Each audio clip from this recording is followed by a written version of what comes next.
વિદ્યાના ધામ સૌરાષ્ટ્ર યુનિવર્સિટીથી માત્ર ને માત્ર 100 મીટર દૂર રાત્રે જાણે દારૂની મહેફિલ જામતી હોય તેવા દ્રશ્યો અહીંયા જોવા મળી રહ્યા છે। ખાસ કરીને જે વાત કરવામાં આવે તો આ જે વિસ્તાર છે અહીંયા 2-5 નહીં પરંતુ 20થી વધુ દેશી દારૂની ખાલી કોથળીઓ જોવા મળી રહી છે। આપ દ્રશ્યોમાં પણ જે રીતના જોઈ શકો છો કે આ જે વિસ્તાર છે અહીંયા 20 જેટલી દેશી દારૂની કોથળીઓ જોવા મળી રહી છે। જે રીતના વાત કરવામાં આવે તો આ વિસ્તાર છે તે યુનિવર્સિટી રોડ ઉપર આવેલો છે। યુનિવર્સિટી રોડ છે તે સતત ટ્રાફિકથી ધમધમતો વિસ્તાર માનવામાં આવે છે। એવા સમયે જ અહીંયા જે છે એ દારૂની જે કોથળીઓ જોવા મળી રહી છે, એટલે કે સ્પષ્ટ રીતે કહી શકાય કે રાત્રિના સમયે અહીંયા જે છે એ દારૂ પીવાતો હોવાનું સ્પષ્ટ રીતે લાગી રહ્યું છે। માત્ર 5 મીટર જેટલા વિસ્તારમાં જો 20થી વધુ ખાલી દેશી દારૂની કોથળીઓ જોવા મળી રહી છે। શું કહેશો, કઈ રીતના દેશી દારૂ પીવાતો હોય છે? ખુલ્લેઆમ પીવાય છે અહીંયા તો એટલે કઈ રીતના અહીંયા બાજુમાં યુનિવર્સિટી? હા, પોલીસ ચોકી બાજુમાં જ ખુલ્લેઆમ પીવાય છે। કોઈ રોકતું નથી આ લોકોને? એ તો પોલીસ વાળા આવે છે, ઘણા હપ્તા લઈ જાય છે આવા વાળા તો। તમને ધંધા કરવામાં તકલીફ પડે? ના, સામે અમારે બે તકલીફ થાય છે, પણ ગ્રેજ્યુએશન છે અમે એટલે શું તકલીફ થાય છે? પીધેલા હોય એટલે બાજતા હોય, ગારું બોલતા હોય ને એવી રીતે તકલીફ થતી હોય, સમજાણું? કોક દીક મારવો પડે કોકને। તમારા ધંધામાં નુકસાન આવે? ના, એવું કઈ નથી, માથાકૂટ કરવી પડે। ખાસ કરીને દેશી દારૂ આટલામાંથી બનતો એવું તમારા? ના, એ ક્યાં ખ્યાલ નથી, વેચાય એટલી ખબર છે। ક્યાં વેચાય છે? અહીંયા નજીક જ। ચોક્કસથી જે રીતના વાત કરવામાં આવે તો સૌરાષ્ટ્ર યુનિવર્સિટી છે અહીંથી માત્ર ને માત્ર 100 મીટર જેટલી દૂર છે। એટલું જ નહીં, અહીંયા દેશી દારૂ છે તે ખુલ્લેઆમ પીવાતો હોવાનું જે છે સ્થાનિક વ્યક્તિઓ આક્ષેપ કરી રહ્યા છે। ખાસ કરીને એમને જે ધંધો છે, ધંધા રોજગારમાં પણ મુશ્કેલીઓનો સામનો કરવો પડતો હોય છે। કેટલાક શખ્સો સાથે માથાકૂટ પણ કરવી પડતી હોય છે। હાર્દિક જોશી, ન્યૂઝ 18 ગુજરાતી, રાજકોટ। રાજકોટ પોલીસમાં થયેલી એક ફરિયાદે ન ફક્ત રાજકોટ પરંતુ શિક્ષણ જગતમાં પણ હોબાળો મચાવી દીધો હતો। સ્થિતિ એવી બની કે એક ફરિયાદમાં સૌરાષ્ટ્ર યુનિવર્સિટી કેમ્પસ શબ્દનો ઉલ્લેખ થયો હોવાથી સૌરાષ્ટ્ર યુનિવર્સિટી ફરી ચર્ચામાં આવી હતી। બનાવ અંગેની મળતી વિગતો પ્રમાણે રૈયાધાર વિસ્તારમાં દેશી દારૂની ભઠ્ઠી ઝડપાઈ હતી। આ અંગે નોંધાયેલ ફરિયાદમાં સૌરાષ્ટ્ર યુનિવર્સિટીના કેમ્પસમાંથી દેશી દારૂની ભઠ્ઠી મળી હોવાનો ઉલ્લેખ હતો।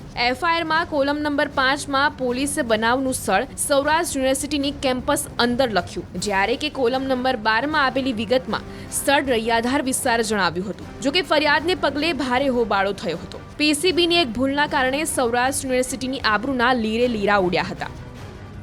પીસીબી દ્વારા જે એક મસમોટો ભાંગરો વાટવામાં આવ્યો હોવાનું છે તે સામે આવ્યું છે। પીસીબીના જે અધિકારી છે તેમના દ્વારા જે ફરિયાદ આપવામાં આવી છે ને આ ફરિયાદની અંદર જે ગુનાનું જે સ્થળ છે, જે બનાવનું સ્થળ છે તે સૌરાષ્ટ્ર યુનિવર્સિટી કેમ્પસની અંદર બતાવવામાં આવ્યું છે। પરંતુ અમે આપને જે જગ્યા બતાવી રહ્યા છીએ આ જગ્યા આવેલી છે રાજકોટના રૈયાધાર વિસ્તાર પર, જે ચારબાઈ માતાજીનું મંદિર આવેલું છે। એટલે કે અહીંની જો વાત કરવામાં આવે તો અહીંથી સૌરાષ્ટ્ર યુનિવર્સિટી આપ જોઈ શકો છો, સૌરાષ્ટ્ર યુનિવર્સિટી તરફ જવા માટે 10 મિનિટનો સમય લાગે છે ને 3.5 કિલોમીટર અહીંથી સૌરાષ્ટ્ર યુનિવર્સિટી દૂર છે। તેમ છતાં રાજકોટના પીસીબીના જે અધિકારીઓ છે, કર્મચારીઓ છે, તેમના દ્વારા જે ગુનાનું જે સ્થળ લખાવવામાં આવ્યું છે, આ ગુનાનું જે સ્થળ છે તે ખાસ કરીને બતાવવામાં આવ્યું છે સૌરાષ્ટ્ર યુનિવર્સિટી। અને સાથોસાથ જે રેડની જો વાત કરવામાં આવે તો પીસીબી દ્વારા 27 વર્ષીય અંકિત ઉર્ફે ભોલો સોલંકીની ધરપકડ છે તે પણ કરવામાં આવી છે। સાથોસાથ જે મુદ્દામાલ કબજે કરવામાં આવ્યો છે તેની અંદર જો વાત કરવામાં આવે તો 32 લીટર દેશી દારૂ છે તે ઝડપી પાડવામાં આવ્યો છે। સાથોસાથ દેશી દારૂ બનાવવાનો આથો છે તે 200 કિલો છે તે ઝડપી પાડવામાં આવ્યો છે। સાથોસાથ બળેલો આથો 40 લીટર જેટલો છે તે ઝડપી પાડવામાં આવ્યો છે અને 17,000થી પણ વધુનો મુદ્દામાલ છે તે અહીંથી કબજે કરવામાં આવ્યો છે। જ્યારે ન્યૂઝ 18 ગુજરાતીની અહીં ટીમ પહોંચી ત્યારે પણ અહીં તીવ્ર દુર્ગંધ આવતી જોવા મળી રહી છે। અહીંયા અનેક જગ્યાએ દેશી દારૂના હાટડા હોય તેવું સામે આવી રહ્યું છે અને સમગ્ર મામલે હવે રાજકોટ શહેર પોલીસ દ્વારા પણ ખુલાસો કરવામાં આવ્યો છે। પ્રેસ કોન્ફરન્સ કરીને ઓનલાઈન એફઆઈઆર ચડાવનારા જે કર્મચારી છે તેનાથી જે બનાવનું જે સ્થળ છે, એટલે કે જે પ્લેસ ઓફ અકરન્સ છે તેની અંદર ભૂલ થઈ હોય, તેની અંદર લખવાની અંદર ક્ષતિ રહી ગઈ હોય તે પ્રકારનું બહાનું હાલ રાજકોટ શહેર પોલીસ દ્વારા આગળ ધરવામાં આવ્યું છે। સમગ્ર મામલે અહેવાલ પ્રસિદ્ધ થતાં કુલપતિ ડોક્ટર કમલ ડોડિયાએ પણ કેમ્પસમાંથી દેશી દારૂની ભઠ્ઠીની વાતનો રદિયો આપ્યો. એટલું જ નહીં, પીસીબીના ઇન્ચાર્જ પીઆઈ મેહુલ ગોંડલિયાએ પણ ન્યૂઝ 18 સાથેની વાતચીતમાં સ્વીકાર્યું કે દારૂની ભઠ્ઠી યુનિવર્સિટી કેમ્પસમાંથી નહોતી પકડાઈ. સમગ્ર મામલો ટોક ઓફ ધ ટાઉન બન્યો છે. ગઈકાલે prevention of crime branch Rajkot શહેરની ટીમ દ્વારા યુનિવર્સિટી પોલીસ સ્ટેશન તથા થોરાળા પોલીસ સ્ટેશન વિસ્તારમાં દેશી દારૂની ભઠ્ઠીઓના 2 કેસો કરવામાં આવેલા હતા, જેમાં યુનિવર્સિટી વિસ્તારમાં રૈયાધાર મફતિયાપરા દશામા મંદિરવાળા રોડ પાસે ઓરડીમાંથી એક ભઠ્ઠી પકડવામાં આવેલ હતી. યુનિવર્સિટી પોલીસ સ્ટેશનના પીએસઓ દ્વારા એફઆઈઆર ઓનલાઈન કરવાની કામગીરી દરમિયાન ભૂલથી ઘટના સ્થળમાં યુનિવર્સિટી કેમ્પસ લખાઈ ગયેલ હતો, જેથી એક ગેરસમજ ઊભી થયેલી કે આ દેશી દારૂની ભઠ્ઠીનો કેસ જે છે યુનિવર્સિટી કેમ્પસમાંથી કરવામાં આવેલ છે, જબકી આ ગેરસમજ કર્મચારીની ભૂલના લીધે ઊભી થયેલ હતી.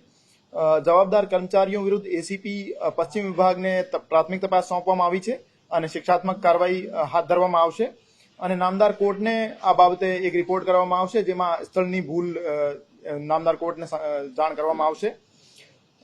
એફઆઈઆર ઓનલાઈન થયા પછી એમાં સુધારા વધારા થઈ શકતા નથી, એના લીધે કોલમ નંબર 5ની ભૂલ સુધારી શકતી નહીં. બાકી આ પૂરી સમગ્ર ઘટનાક્રમમાં યુનિવર્સિટી કેમ્પસમાંથી કોઈ પણ પ્રકારની કોઈ ભઠ્ઠી પકડવામાં આવેલ નહીં હતી. ખરેખર આ રૈયાધાર વિસ્તારના મફતિયાપરામાંથી એક ભઠ્ઠીનો કેસ કરવામાં આવેલ હતો. આમાં અવારનવાર આ વિસ્તારમાં રૈયાધાર વિસ્તારમાં દેશી દારૂની ભઠ્ઠીઓના અને દેશી દારૂના કેસ કરવામાં આવે છે, તો મે બી ત્યાં ખાલી કોથળીઓ મળી આવી હશે. જે કોઈ દેશી દારૂની વેચાણનો સ્થળ અથવા ભઠ્ઠી ત્યાં પોલીસ દ્વારા ગોતવામાં આવશે તો એમના વિરુદ્ધ કેસ કરવામાં આવશે, પણ ખાલી કોથળીઓ વિરુદ્ધ અમે કેસ કરી શકતા નથી. અવારનવાર અવાવરું જગ્યા છે, આ એરિયામાં અવારનવાર કેસો કરવામાં આવે જ છે. તેમ છતાં દેશી દારૂના જે કેસો છે આમાં સજાની જોગવાઈ ઓછી હોવાથી વારંવાર જામીન ઉપર મુક્ત કરવા પડે છે અને વારંવાર આ પ્રવૃત્તિ ચાલુ રહે છે.